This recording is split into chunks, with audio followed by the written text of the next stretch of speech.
menuduh seorang wanita yang dia terkesan bukan yang berpegang pada syariat Allah, orangnya terbuka dan lain sebagainya. Intinya bahwa ya, dalam hal menuduh seorang berzina, ya, terlepas dari orang itu dia memakai pakaian syar'i atau tidak, ini hukumnya adalah berat. Bahkan seorang kafir, wanita kafir, kalau dia tidak berzina, kita tidak boleh menuduh wanita berzina. Apalagi seorang wanita muslimah. Meskipun dia mungkin biasa-biasa saja dalam berpakaian, ya, dia adalah orang awam, ya, itu pun tetap dilarang. Karena permasalahan menuduh seorang berzina, ini permasalahan yang besar. Bukan masalah kecil.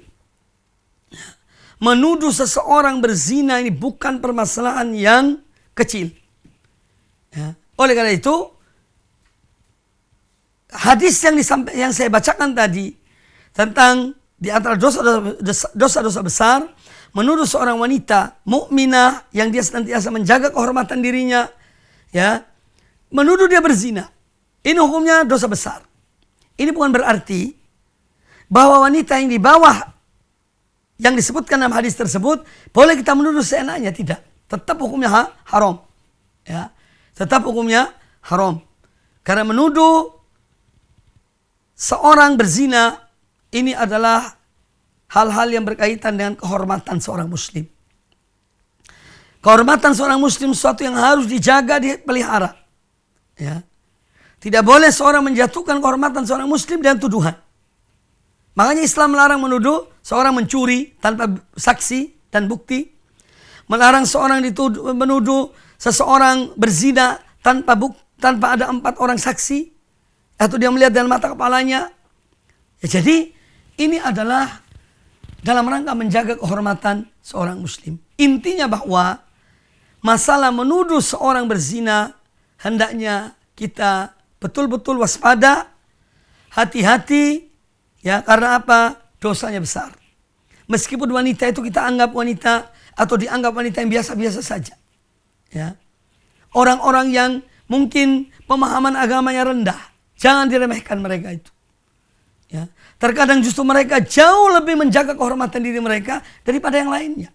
Nah, oleh karena itu, secara umum masalah yang pertama yang ditanyakan tadi tidak boleh kita gampangkan, tidak boleh kita remehkan, karena ini akan berkaitan dengan kehormatan seorang muslim yang harus kita jaga dan kita pelihara.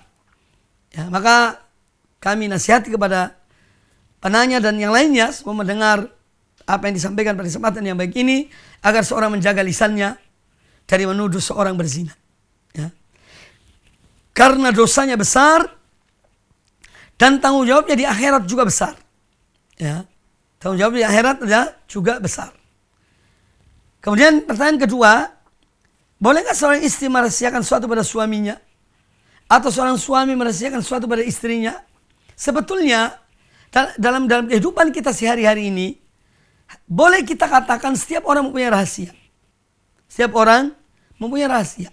Ada hal-hal yang dia tidak sampaikan pada istrinya sebagai seorang suami. Demikian pula seorang istri, ada hal-hal yang dia tidak terbuka pada suaminya. Ini hal yang hampir dikatakan realita dan banyak dalam kehidupan sehari-hari kita. Karena memang ada hal-hal mungkin yang tercela dalam diri kita.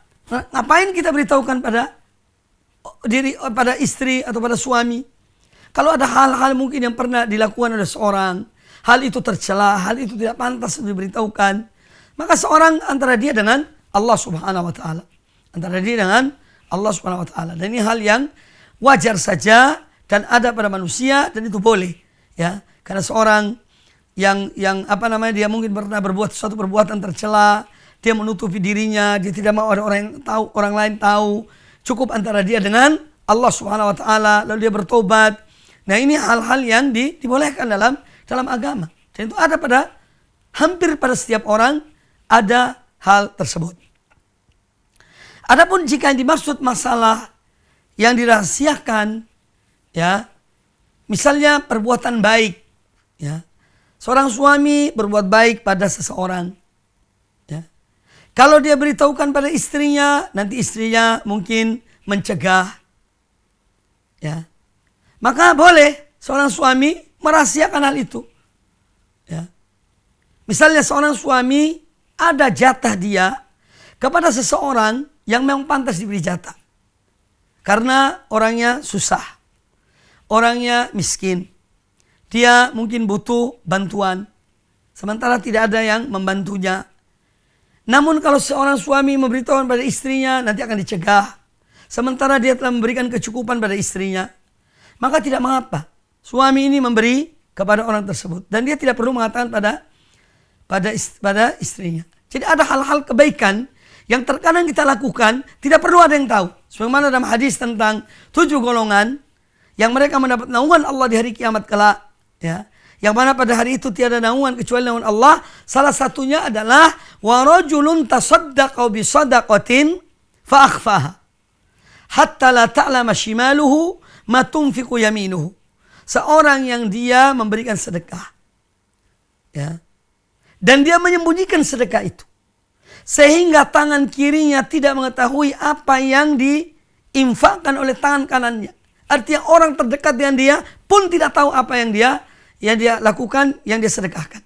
Jadi ada hal-hal atau amalan-amalan yang memang terkadang memang perlu disembunyikan. Ya, agar kita lebih ikhlas pada Allah Subhanahu wa taala. Wallahu a'lam.